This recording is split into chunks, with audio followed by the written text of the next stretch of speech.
I-JSC inqume ukuqhubeka nokuhlala kwayo ngaphandle kwelungu le-MK Party uDokotela uJohn Hlophe. Lokhu kulandela isinqumo senkantolo ephakeme se-Western Cape esimvimbelo kwesikhashana kubuhlophe abambe iqhaza ekuqokweni kwamajaji e-JSC njengoba kusalindwe ukuthi kubuyekezwe ukuqokwa kwakhe. Iqembu i-MK lithi lizosiphonsela inselele lesisivimbelo. Emva kokuxoshwa kwakhe njengejaji uDokotela uHlophe waqokwa njengomunye wamalungu ayisithupha e-JSC yiphalamende. Ukuba khona kwakhe kwaqubula intukuthelo ikakhulukazi yeqenjini Democratic Alliance elanikela inkantolo kuyofaka isicelo sokuvimbela ukuthi abe yingxenye ye-JSC. Is unfortunately the only judge who has been impeached by the National Assembly after being found guilty of gross misconduct by the JSC, who then wants to come back to Parliament and sit on the JSC. I don't think anyone ever envisaged such a bizarre situation occurring. It's absolutely unimaginably bizarre. We-MK Party usigxekile isenzo sokumiswa kukaHlophe okwesikhashana yenkantolo ephakeme yase-Western Cape. I'm beginning to think that this JSC was a tool used by the apartheid architects to make sure that all the proper African judges that are there, that are not towing the line, must be dealt with. Isinqumo bazosidlulisa njengoba singahambisani nokulandelwa komthethosisekelo kanye nezinhlelo ze-JSC. The lawyers have been given a fresh mandate, a clear mandate, to say they must go and interdict that sitting because of the reasons I've just explained here, because that sitting continues to be unconstitutional, because that sitting does not pass the test in terms of it being constitutionally put together. Umengameli wezwe uCyril Ramaphosa wethule isigaba sesibili sohlelo lokubambisana kahulumeni nesigungu samabhizinisi embuthanweni obubanjelwe eSandton eGoli. Uhulumeni uyibekele isilinganiso sokukhulisa umnotho ngamaphesenti 3 ngonyaka ozayo.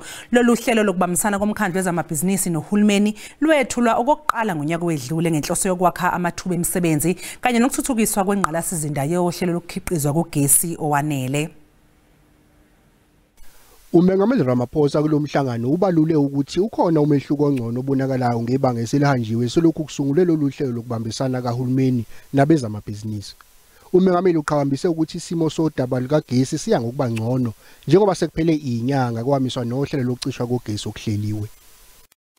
Several years of debilitating load shedding, we are now finally turning a corner on the energy crisis. As a result of the steps that we have taken through the Energy Action Plan, we have experienced a number of days, more than 180 days without load shedding.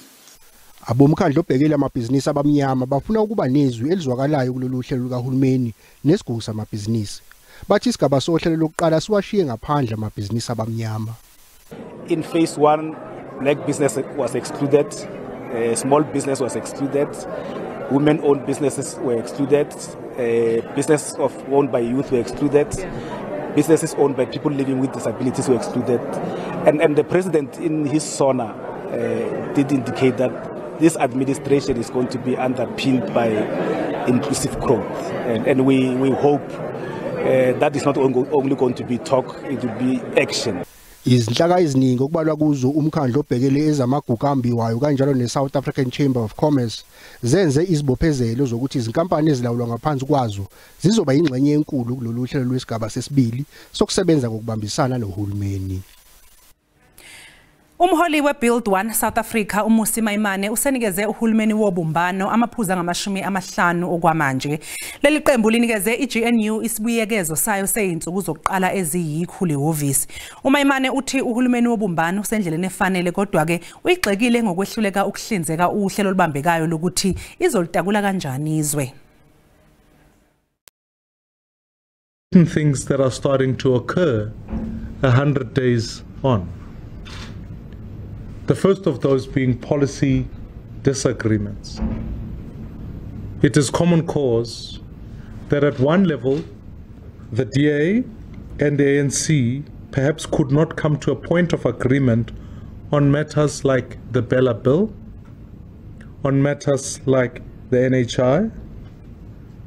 And furthermore, the manifestations have resulted in what is the omni-shambles that are taking place in Tshwane as we speak.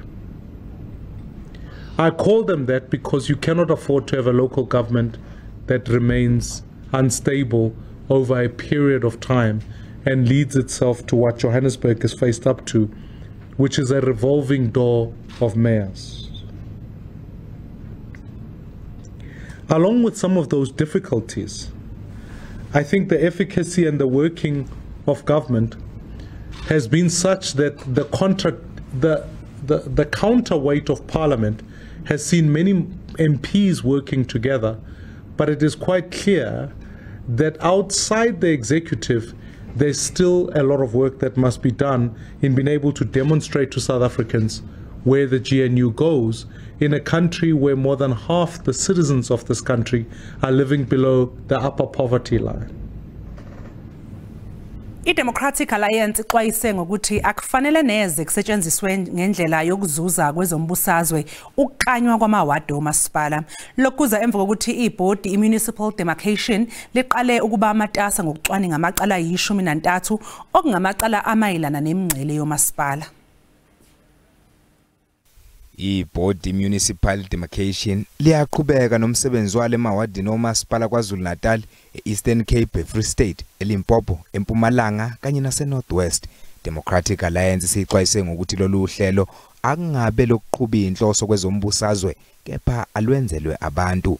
Leli qembu liqale ngokuthi ANC yake yahlomula ngalo lolu hlelo phambilini. If you are going to relook at the demarcation of wards, it must be strictly because residents stand to benefit from that redemarcation. It shouldn't be because we have run out of ways of garnering votes. Ibhodi lisebenza phezulu kwamacala ayi-13 okufanele aphothulwe ngaphambi kokuba kuphela unyaka ozayo njengoba kuzoba nokhetho lohulumeni basekhaya njengo-2026.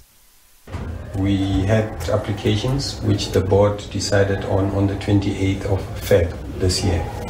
Now, out of that entire list, 13 of them could not be finalized. Iphini likaNgqongqoshe wezokubusa ngokubambisana uDixon Masimula uthi umnyango uneqhaza ekuhloleni ukuthi ngabe okwenziwa leli bhodi kufanele noma cha. In some areas within the country where there are misunderstandings on matters of determinations of either wards or outer boundaries, our leadership at the level of the ministry, from time to time, even previously from our predecessors, they were supposed to come in and basically make those necessary management of processes. Njalo leli bhodi ligcizelele ukuthi akafikwa esinqumweni ngokuthi ngabe umgungundlovu okuyidolobha lesibili ngobukhulu KwaZulu-Natal uzoba umkhandlu yini noma cha.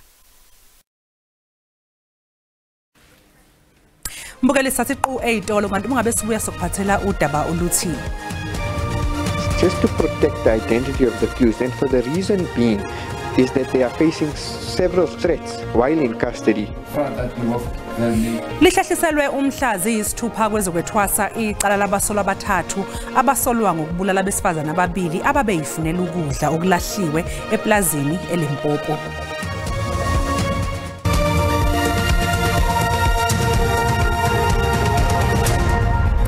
Siphinde sikubingelele mbukeli sikwamukela uma ngabe usanda kungena odabeni phambili besibike ukuthi iqembu iMK lithi lizosiphonsela inselele isinqumo senkantolo sokumiswa okwesikhashana uDokotela uJohn Hlophe njengelungu leJSC. Mbukela siphinde sikhumbuzeke ukuthi lezi indaba zikhona ku-YouTube kanjalo na ku-SABC Plus. Ungena nje kuze uyicinge ngamagama athi SABC izindaba. Lihlahliselwe umhlazi isithupha kwezokwethwasa icala labasolwa abathathu abasolwa ngokubulala besifazana ababili ababeyifunela ukudla okulahliwe. Abasolwa abathathu bavele kafushane ngaphambi kwenkantolo yesifunda ePulukwane. Ummeli womsolwa wesithathu umlaxaze phansi njengenyengo yenyathi umsolwa ngesikhathi kufanele inkantolo ilalele isicelo sebail sabasolwa ecaleni lokubulala. Kubikwa ukuthi imbangela yalokhu ukuthi umsolwa wesithathu akanayo imali eyanele kanti ummeli kahulumeni ube esevuma phambi kwenkantolo ukuthi uzoqhubeka amele umsolwa wesithathu kanye nowesibili. So as you've heard today in court, Chanel Brown has withdrawn on behalf of accused number 3 due to a lack of financial instructions. Our office has then undertaken to assist him pro bono in this matter, as we believe that he is also innocent. As you have heard today, that the state is once again, they have been disingenuous and stating that the delay is on the defense side. However, it was clearly put to the court that it is in fact the state that is in contravention of a standing court order from Magistrate Chaya in Mankweng to hand over those documents. Ummeli uphinde wathi unxusa inkantolo ukuba ingabuvezi ubuso babasolwa ngesikhathi kuqhubeka icala yize esafake isicelo salokhu. The application is rather not to have the proceedings not broadcasted, it's just to protect the identity of the accused, and for the reason being is that they are facing several threats while in custody as a result of this matter and the sensitivity of it. Abasolwa abazogqunywa esitoksini kuze kuba usuku olulandelayo lokuvela ngaphambi kwenkantolo. Izakhamuzi zasesigodini iNgobazana elusikisike Eastern Cape sathuka izanya emva kokubulawa ngesihluku kwabantu abayi-18 kulempela sonto eyedlule. Zithi zithembele kuhulumeni ke kanye namaphoyisa ukuze zithole ubulungiswa. Intatheli ye-SABC ufundiswa Mhlekude useNgobozana. Imeko isemaxongo kakhulu kulommandla waseNgobozana elusikisiki nalapho kuhle ishwangusha lokubulawa kwabantu abali-18 uba ubona apha emva kwami olunye losapho oluthelwa hlaselwa kambe ke kuthiwa abantu abali-13 beyosapho lwakwaSinqina bonke baswelekile kambe akukho namntu omnye nomnye oshiyekileyo kolusapho kushiyeke nje kungekho kwalungu losapho kodwa ke sinabo abahlali apha abazileyo kuze bavule bazozimasa elikhaya ngoba kuthiwa kukhona indwendwe ezizawufika nazo ezizovela zizogqwala emswaneni kolusapho luthe lwabulawa kabuhlungu. Sina umama noncedile apha, umama noncedile George ozosixelela ngoba ibaphatha njani lento ngoba inkoliso yabantu abathe basweleka koluhlaselo ngabantu abangomama abali-15 lonke. Mama noncedile, enkosi ngexesha lakho. Iniphatha njani lento ningabantu abangomama? Isiphatha kabuhlungu kakhulu siphatha kabuhlungu, siziva singakhuselekanga, singaphephanga, akwehli nobuthongo ubona bakusisa uthi enkosi bawo ndiyabulela kusa diphilile ngoba naba bakwaSinqina bebengazazi into okokuba nje babelala abazovuka. Sibhlungu kakhulu. Inkosi ke mama unoncedile George omnye wabahlali abakhathazekileyo apha uthi bazovela apha kolusapho lwakwaSinqina oluthe lwanawona amalungu amaninzi athe asweleka ukanti ke izolo siyivile inkulumbuso yephondo umnumzana Oscar Mabuyane ethembisa ngelithi urhulumente wephondo uzawuthi ancedise kumalungiselelo omngcwabo. Osomatekisi abahamba amabanga amade KwaZulu-Natal bakhala ngokushaya ngonyawo lonwabo kohlelo lwezimvume zokusebenza. Ekuqaleni kwalonyaka abashayeli bazama ukubhekisha befuna ukuthi umnyango phela uqhamuke nesisombululo kodwa ke kubonakala sengathi hayi kunhlanga zimuka nomoya. Abashayeli ke bathi hayi kunomnyakazo ongemuhle abazowenza uma ingalungiswa lenkinga. NgoMeyi kulonyaka osomatekisi bangena emgwaqeni bekhala ngezimvumo zokusebenza. Bathi umnyango wezokuthutha usikhipha izimvumo ngesikhathi nokholela ekuthena amaphoyisa omgwaqo asebenza ngaphansi kohlelo Operation Chanela abopha izimoto zabo kanye nabashayeli. Osomatekisi bathi izindleko zokukhulula imoto eboshiwe kungafika kwizinkulungwane zamarandi nokuyimali abangenayo. Kwa nemoto bayisiboshiwe bayilele lapho leyo power 200 rand ngosuku. Mawusuyikhipha le mali ya close to 10,000. IDurban Long Distance Taxi Association ngenye ye-association abakhulu esifundazweni.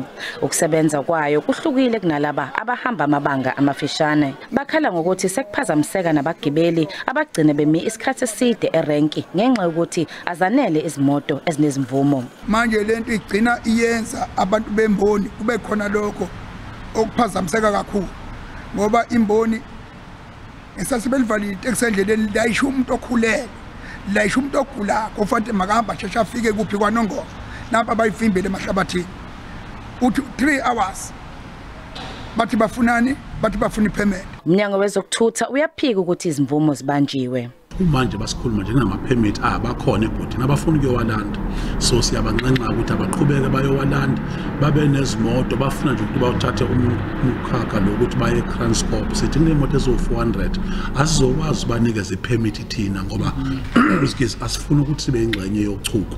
Mnumzana uDuma uthi enye inkinga ababhekene nawo isicelo zezimvumo zemzila evele inamatekisi anele asebenzayo. Uthi-ke bakumisile ukhishwa kwezimvumo kuleyo mzila ukuze banqande izingxabano. Kwizindaba ze-SABC ngu-Ayanda Mhlongo eThekwini.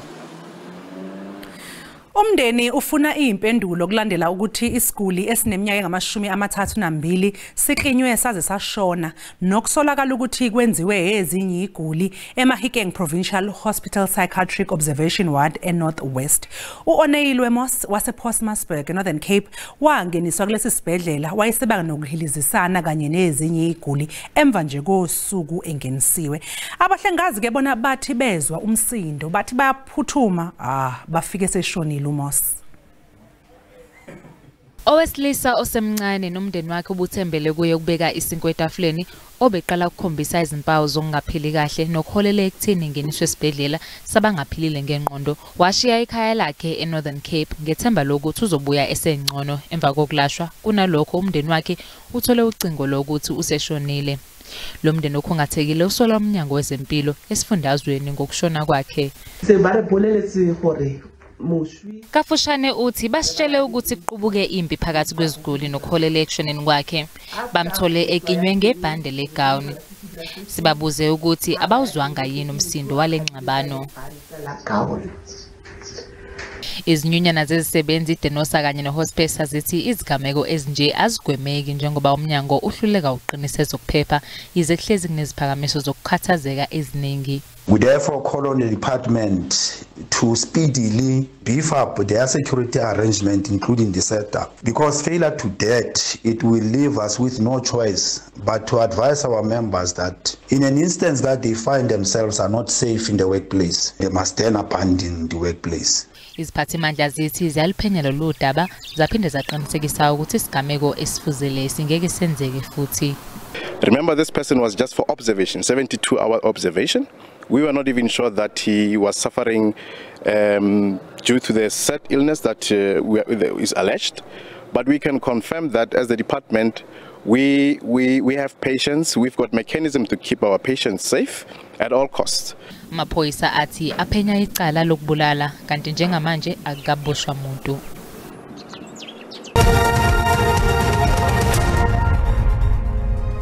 Lusephezulu uhwebo lweRandi emakethe emini nje. Irandi libiza u17.22 edoleni laseMelika libe u23.04 kupondo kanti lingu19.27 ku-euro. Ibhula laseBotswana libiza u1.32. Isephezulu inkomba yezabelo eJohannesburg Stock Exchange.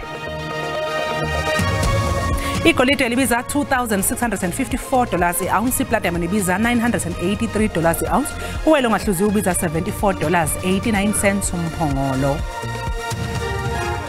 Mbukele umhlahla wesimo sezulu uzolandela emva kwekhefu.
Mbukelisi sibeka lapha ke indaba zehora lokuqala emini kodwa hayi sophinde futhi sihlangane kusihlwa ngehora lesikhombisa okwamanje nje nibe nosuku oluhle nisale kahle.